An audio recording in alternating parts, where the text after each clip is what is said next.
অনেকের সন্তান হবে না আল্লাহ নির্ধারণ করে ফেলছে। কথা বোঝেন নাই? অনেকের সন্তান হবে না এটা নির্ধারণ করে ফেলছেন আল্লাহ। কিন্তু এখন আপনি কি করলেন? সন্তান কামনার জন্য যৌকের দরবারে দর মারলেন। আপনি সন্তানের জন্য মনে করেন ওই বট গাছের তলে গেলেন। এরকম বট গাছ বাংলাদেশে আছে না? বিশাল বড় গাছের কাছে গেলেন, গাছের পাশে একজন শায়িত আছে, তিনি আল্লাহর প্রিয় বান্দা ছিলেন, আমি নিঃসন্দেহে বলতে পারি। আবার সবাই না, সবাই না। হযরত শাহজালাল ইয়ামানী রাহমাতুল্লাহ আলাইহি 360 জন আল্লাহর বান্দাদেরকে নিয়ে বাংলাদেশে দ্বীন প্রতিষ্ঠার জন্য এসেছিলেন।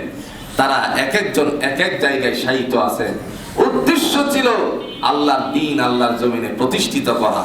কিন্তু এরা যেখানে শায়িত আছে, ভক্তবৃন্দরা তাদেরকে বানায় দিছে শিরকের কারখানা। কথা বল না কে? তারা ভালো ছিলেন, আপনি আমার চেয়ে তারা অনেক গুণে আল্লাহর কাছে প্রিয় বান্দা ছিলেন, কিন্তু ওনাদেরকে বানায় দিছে এখন শিরকের কারখানা। হয়ে গেল কি? সব উল্টা হয়ে গেছে। আসছে দিন প্রতিষ্ঠার জন্য, এখন দিন নষ্ট হচ্ছে। এরকম ঘটনা জুড়ে বলেন হচ্ছে কি হচ্ছে না? ওনাদের মান মর্যাদা আল্লাহর কাছে অনেক বেশি। ওনার তো কিছু করার নেই। আমি যদি মারা যাই, আপনি যদি মারা যায়, আপনি আমি মারা গেলে পরে কবরের পাশে ভক্তবৃন্দরা এসে যদি ঢুল তবলা বাজায় আর গাঞ্জার আসর দেয়, আপনি আমার কিছু করার থাকে ভাই? কিছুই করার নাই। সুতরাং শিরিক করা যাবে না। এজন্য আল্লাহ বলেন প্রথম নাম্বার আইটেম তুমিনুনা বিল্লাহ, 2 নাম্বার ওয়া রাসূলিহি, তোমার নবীর উপর বিশ্বাস স্থাপন করতে হবে। নবী মুহাম্মদ সাল্লাল্লাহু আলাইহি ওয়াসাল্লামকে আল্লাহ রাসূল হিসাবে পাঠিয়েছিলেন। আবার তিনি কেমন নবী? নিজে বলছেন আনা খাতামান নাবিয়িন, আমার পরে কোনো নবী আসবে না। সুবহানাল্লাহ বলেন না? নবীর পরে নবী আছে? কথা বল। নবীর পরে নবী নাই। এই কথায় যদি আমরা বিশ্বাস স্থাপন করি, তাহলে কাদিয়ানীরা নবী হতে পারে না। আমার দেশের মধ্যে কাদিয়ানী জুড়ে বলুন তো আছে কিনা? কাদিয়ানীরা গোলাম আহমদ নবী দাবি করছে। আরো জোরে কোন নাউযুবিল্লাহ। আচ্ছা আপনারা বলেন তো, কোন নবী কি টয়লেটে পড়ে মারা গেছে ভাই? কথা কয় না। কোন নবীর ইতিহাস আছে টয়লেটে পড়ে মারা গেছে? কোন নবীর ইতিহাস নাই। তাহলে গোলাম আহমদ কেমনে নবী হলো? সে তো টয়লেটে পড়ে মারা গেছে। চিন্তা করেন একবার। এখন বাংলাদেশে খতমে নবুয়াত নামে একটা সংগঠন আছে। আছে কি আছে না? গত কিছুদিন আগে সরোয়ার্দী উদ্যানে বিশাল বড় এক অনুষ্ঠান করেছে।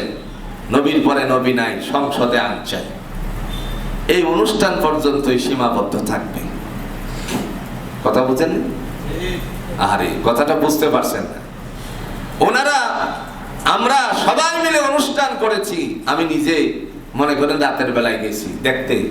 অনুষ্ঠান সুন্দর হচ্ছে, কারণ ব্যক্ততার কিছু সময় জায়গা আছে যেখানে দূর দূরান্তে প্রোগ্রামের কারণে উপস্থিত হওয়া বড় কঠিন হয়ে যায়। কিন্তু বিষয়টা হলো, গোলাম আহমদ কাদিয়ানী তাদের সাঙ্গপাঙ্গ বাংলাদেশে এমন কিছু খাওয়াইছে যা খতমে নবুয়াতের 14 গোষ্ঠীরও ক্ষমতা নাই। কথা বুঝেন না? কেমনে জানেন? আমি বিক্রা করে বলছি না, আমি ঘোষণা দিচ্ছি। এই কথা বলে যে কাদিয়ানীরা কাফের, এটা 100% ঘোষণা আসছে। আমি নিজেও দিচ্ছি তারা কাফের। কিন্তু কাদিয়ানীদের মাল পণ্য মুসলমানদের ঘরে ঘরে আছে। কথা বল না কে? যে মৌলানা সাহেব বড় জোরে বড় গলায় কাদিয়ানীরা কাফের বলছেন, সেই মৌলানা সাহেবের ঘরের মধ্যে ক্লিকের ফ্যান চলতেছে। কাদিয়ানীদের ফ্যান চলতেছে উপরে। আচ্ছা আপনারা কোনছে মসজিদের মধ্যে আসেনি? কথা কন না কে? আসেনি? তাইলে কেমনে আপনি তাদের কাছ থেকে বঞ্চিত হবে?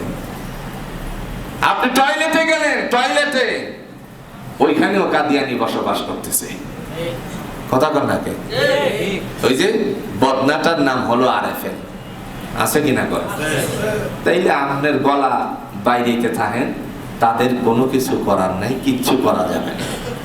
যদি কাদিয়ানিদেরকে অবাঞ্ছিত ঘোষণা করতে হয়, আপনার এই ধরনের এক একটা কোম্পানি বের করতে হবে, বের করে বাংলাদেশ সরকারকে ট্যাক্স দিতে হবে, এরপরে ঘরে ঘরে আপনার পণ্য পৌঁছাইতে হবে। একটা সময় এই পণ্য ডাউন হবে, তাহলে তারা পঙ্গু হবে। নয়তো বিশ্বের এমন কোনো দেশ নাই আরএফএল বা প্রাণ কোম্পানির পণ্য, বিশ্বের এমন কোনো দেশ নাই যে দেশের মধ্যে নাই। সৌদি আরবে যাবেন, ওইখানে আচার কিনতে যাবেন, সেখানেও গিয়ে দেখবেন প্রাণের আচার। কথা বল না কে? আপনি কোন জায়গায় আছেন? বড় একটা সেমিনার করে বিশাল আয়োজন করে জাতিকে বুঝায়া আপনি এটা বন্ধ করতে পারবেন না। জাতির কাছ থেকে তাদেরকে তাদের মাল ব্যবহার করে কশিনকালে আপনি সফল হতে পারবেন না। আমার ঘরে মানুষেরটা বাদ, আমার ঘরে আমি যদি কাদিয়ানিদের পণ্য বর্জন করতে চাই, তাহলে পুরা ঘরই আলো বন্ধ হয়ে যায়। কথা বুঝেন না? কথা বল না? একেবারেই কিছুই নাই ঘরটার ভিতরে, ঢুকছে খালি কাদিয়ানির জিনিস। কেমন?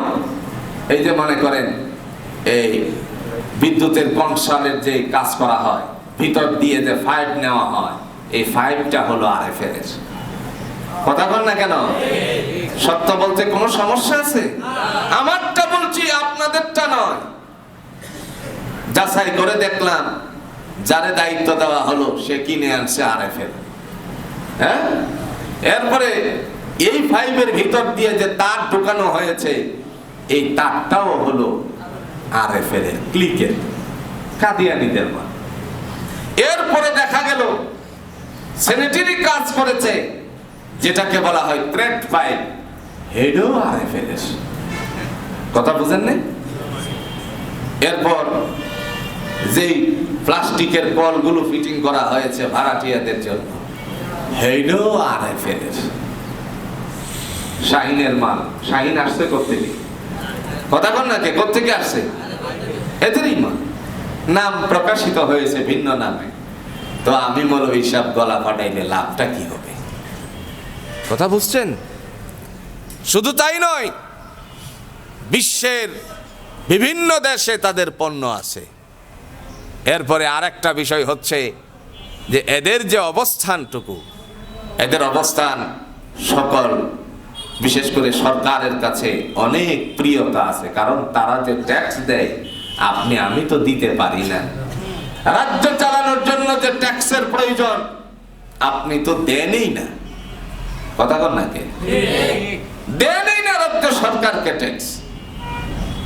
সরকারকে কোনো ট্যাক্স দেন না আপনি। আবার একদিন একজনে বলতেছে যে হুজুর কথাবার্তা ঠিকঠাক করে বললেন। আমি বললাম কেন, কি কারণে? তখন সে বলতেছে এদেশে কথা বলতে হলে সাবধান হয়ে বলতে হবে। আমি বললাম তোমার চেয়ে আমার মর্যাদা এই দেশে বেশি। তার কারণ তুমি সরকারকে 10 টাকাও দাও না, আর আমি একজন ট্যাক্স হোল্ডার, আমি সরকারকে, রাজ্য সরকারকে ট্যাক্স দেই। কথা বলছেন তো?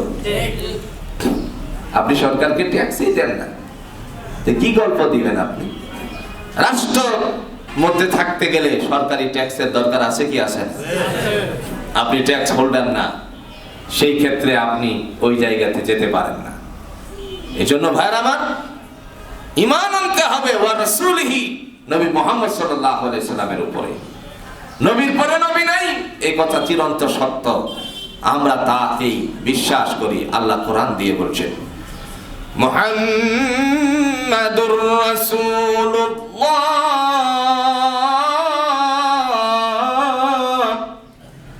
ওয়াল্লাযীনা মা'আহু আশিদ্দাউ 'আলাল কুফফারি রুহামাউ বাইনাহুম ইলা আখিরিল আয়াত। আল্লাহ বলেন মুহাম্মদ সাল্লাল্লাহু আলাইহি সাল্লাম আমার রাসূল, তার মানে নবী তিনি আল্লাহর পক্ষ থেকে সিলেক্টেড কৃত। আর সহচর যারা ছিল আশিদ্দা ও আলাল কুফার, তারা ছিল কাফেরদের বেলায় কঠোর। আর আমরা বলি আসসালামু আলাইকুম দাদা, আদাব দাদা, আছে না নাই? তারা ছিল কঠোর। নবীর বিরুদ্ধে কেউ যদি ষড়যন্ত্র করত, তাদেরকে দুনিয়ার জমিন থেকে বিদায় করে দেওয়ার জন্য পরিকল্পনা করত। আর আমার আপনার সামনে আল্লাহর বিরুদ্ধে ষড়যন্ত্র করে বলে আল্লাহর আগাও নাই ফাসাও নাই, আবার এই মানুষদের পক্ষে আরেক শ্রেণীর নেতারাও যায়, ঠিক না বলেন? এই নেতারারে মানি না, কি করি না? যে আল্লাহরে মানে না, আল্লাহর বিরুদ্ধে কথা বলার কারণে তার পক্ষ নেই, তাদেরকে আমরা কষ্টিংকালেও মানতে পারি না। আমরা রাসূলকে ভালোবাসি, ওয়া রাসূলিহি, যারা নবী মুহাম্মদ সাল্লাল্লাহু আলাইহি ওয়াসাল্লামকে উপরে বিশ্বাস স্থাপন করে। এটা হলো আল্লাহর সাথে ব্যবসার আইটেম। 3 নাম্বার আইটেম হলো, আল্লাহ বলছেন 3 নাম্বার আইটেম, ওয়া তুজাহিদুনা ফি সাবিলিল্লাহ, যারা আল্লাহর রাস্তায় যুদ্ধ করে এদের জন্য জাহান্নামের আগুন হারাম করে দেওয়া হয়েছে। জোরে কন্যা সুবহানাল্লাহ। কি দিয়ে করবে? এই 3 আইটেমের শেষ আইটেমটার সাথে 2টা সংযুক্ত করা হয়েছে। এই 2টা হলো সংযুক্ত, 2টা হলো আল্লাহ পাক রব্বুল আলামিন তিনি বলছেন বিআমওয়ালিকুম ওয়া আনফুসিকুম, তোমাদের জান দিয়ে মাল দিয়ে। সুবহানাল্লাহি ওয়া বিহামদিহি। এজন্য জান মাল দিয়ে আল্লাহর রাস্তায় নিজের জীবন উৎসর্গ করার হুকুম জারি করে দিয়েছেন কে? আল্লাহ। এই 5টা কথা আল্লাহর সাথে ব্যবসা করা। কয় কথা? মনে থাকবে তো? মনে থাকবে তো? 1 মিনিটে 5টা কথা দিয়ে দেই। আল্লাহ বলছেন ইয়া আইয়ুহাল্লাযীনা আমানু, হে বিশ্বাসীরা, হাল আদুল্লুকুম আলা তিজারাতিন তুনজিকুম মিন আযাবিন আলীম, তোমাদেরকে এমন একটা ব্যবসার কথা বল